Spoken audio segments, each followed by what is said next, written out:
On this week's episode of Keeping It Real, Cam Marston shares his thoughts on why Buddha didn't have a car note and what that should mean to us.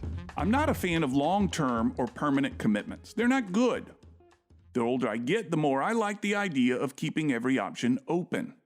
Permanence and commitments lock you in, and rarely do you ever want to be locked into anything. Avoid permanence and commitment, I say, as best you can. It's the fluid folks that seem to have things figured out, that seem happiest.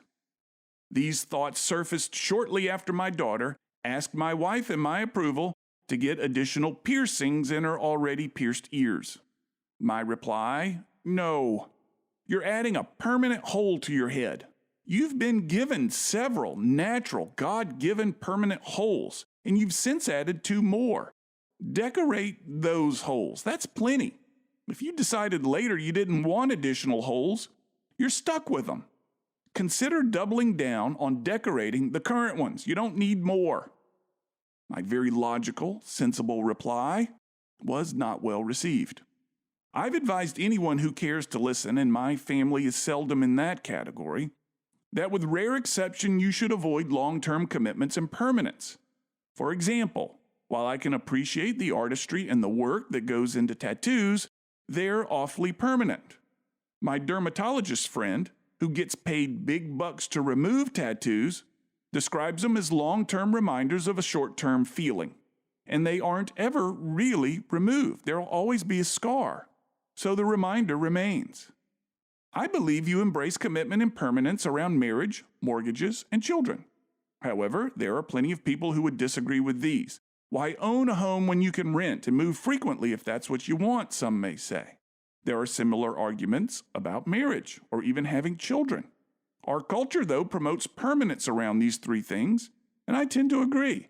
You enter these long-term commitments with the best of intentions. There are ways out of all of them, but you willingly take these on. Avoid any others, I say. Take Jesus. He had no possessions. Other than redeeming mankind through his messages and the example of his life, he had no long-term commitments. No tattoos are referenced in the Gospels, and he was, by all accounts, pretty happy all the way up till the end. Or Buddha. He didn't have the commitment of a car note, or whatever the equivalent was 2,500 years ago, that weighed on him while teaching enlightenment. He famously said craving is the source of all suffering, and it's our cravings for more, whether it's happiness or a new 4-wheel drive truck, that gets us into trouble. Which leads me back to my daughter and the additional face holes she's asking for. Get them just before you die, sweetheart, so you don't have to live too long with them if you don't like them. Or, if you want them sooner, consider waiting till I die. Please? I'm Cam Marston, and I'm just trying to keep it real.